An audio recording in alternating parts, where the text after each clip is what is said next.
Good morning friends. आज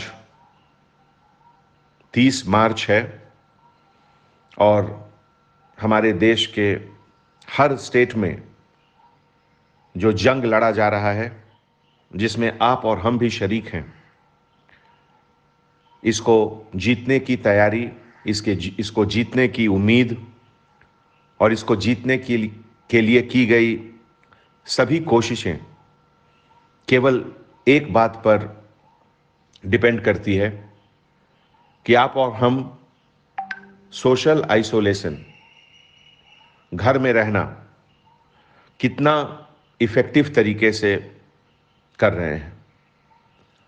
दोस्तों, सबसे पहले तो मैं आप सभी का शुक्रिया अदा करता हूं, शुक्रगुजार हूं आपका, खास करके उन लोगों का जो अपने रिलीजियस सेंटिमेंट्स को मद्देनजर रखते हुए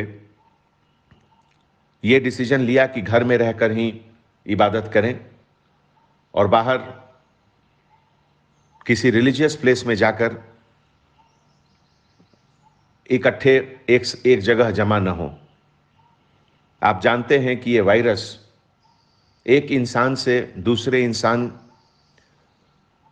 में जब दूरियां कम रहती हैं, जब नज़दीक आते हैं, तो ये वायरस एक इंसान से दूसरे इंसान के शरीर में चला जाता है और फिर वो आपके साथ आपके घर चला जाएगा, आपके बच्चों को भी परेशान करेगा। तो इसीलिए आप लोग सब जो घर में रहकर इबादत किए, पूजा किए, प्रेयर किए, उसके लिए मैं बहुत बहुत शुक्रिया अदा करता हूं। दूसरे देशों में जो जो भी स्थिति हो रही है, टीवी से आपको खबर मिलता होगा। इटली और स्पेन और अब अमेरिका, ये 3 देश बहुत बुरी तरह परेशान हैं और इनकी परेशानी की वजह यही है कि शुरू में इन्होंने बहुत लाइटली लिया। इटली में 10,000 लोगों की मौत हो चुकी है और 1 लाख से ज्यादा लोग कोविड-19 पॉजिटिव टेस्टेड हुए हैं, जो कि दुनिया में सबसे ज्यादा है। कल इटली के हेल्थ मिनिस्टर साहब का इंटरव्यू इंटरनेट पर मैंने देखा और इटली के हेल्थ मिनिस्टर साहब ने यह कबूल किया कि अगर 1 वीक पहले वो अपना लॉकडाउन शुरू कर देते तो शायद ये 10,000 लोगों की मौत नहीं होती। लेकिन अब उन्होंने कहा कि पिछले 1 हफ्ते से इटली में जो लॉकडाउन चल रहा है, उसका इंपैक्ट अब अच्छा होगा, अब आगे केसेस कम आएंगे।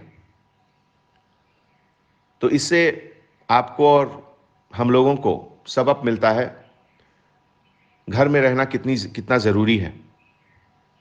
स्पेन में एक दिन में 800 नए केसेस आए हैं। इसीलिए स्पेन की गवर्नमेंट सोशल मूवमेंट को चेक करने के लिए अब एक नया, कुछ ज्यादा स्ट्रिक्ट कंट्रोल शुरू कर रहे हैं। दोस्तों, कल आपने हमारे ऑनरेबल सीएम साहब का प्रेस मीट भी देखा।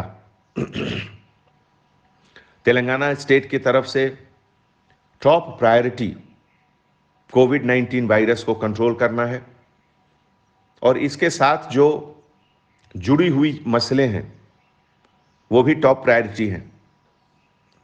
कल हमारे सीएम साहब ने बिल्कुल क्लियर कहा कि जितने भी लोग हैं हैदराबाद में या तेलंगाना में, जो बाहर से आए हुए लेबरर्स भी हैं, वो सब तेलंगाना के बच्चे हैं और ये हम सब की जिम्मेवारी है कि एक भी इंसान भूखा नहीं रहे।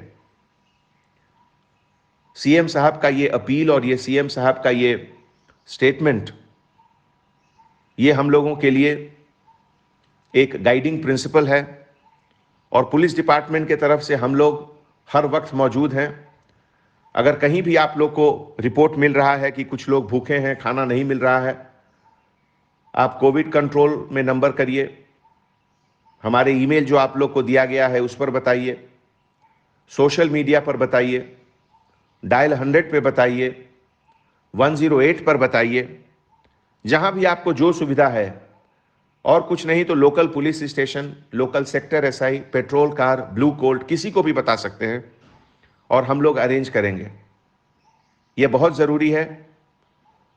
हैदराबाद में रहने वाला एक भी इंसान, बच्चा, बुजुर्ग भूखा नहीं रहे।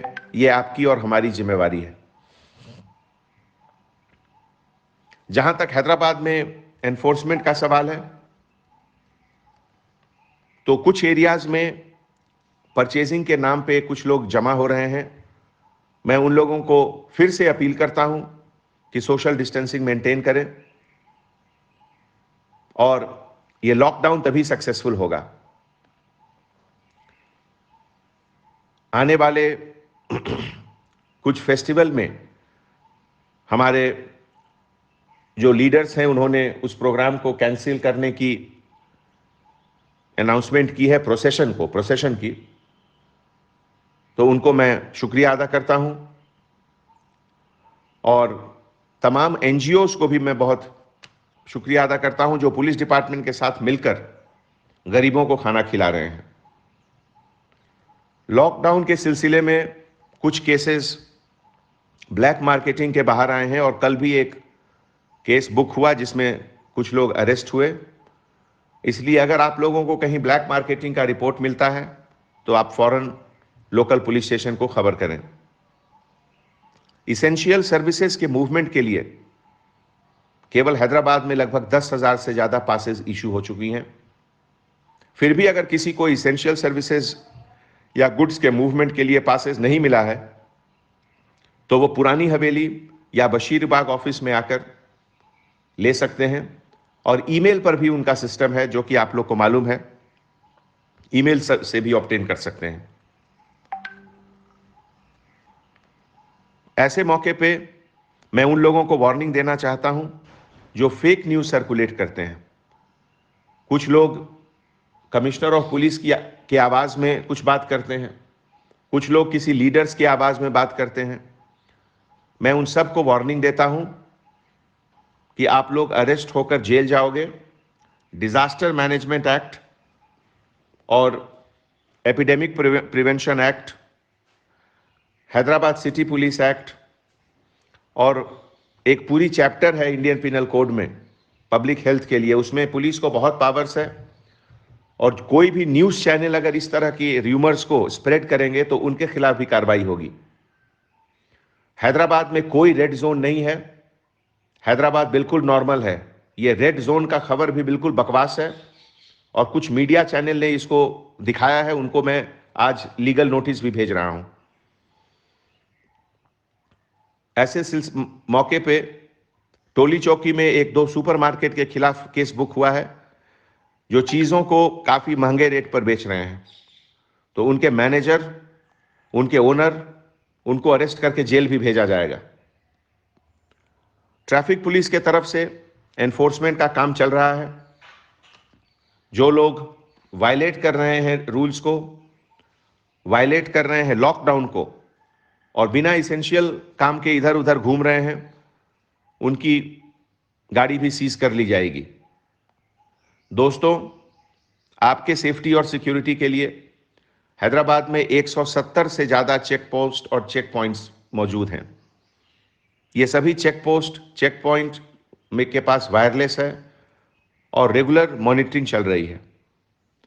इस चैलेंजिंग टाइम में आप और हम एक हैं। आपका और हमारा मकसद एक है। आपका और हमारा एफर्ट भी एक होना चाहिए। आप घर में अंदर रह के इस जंग से, इस वायरस से जंग करें। हम सड़कों पर इस वायरस से जंग करते हैं।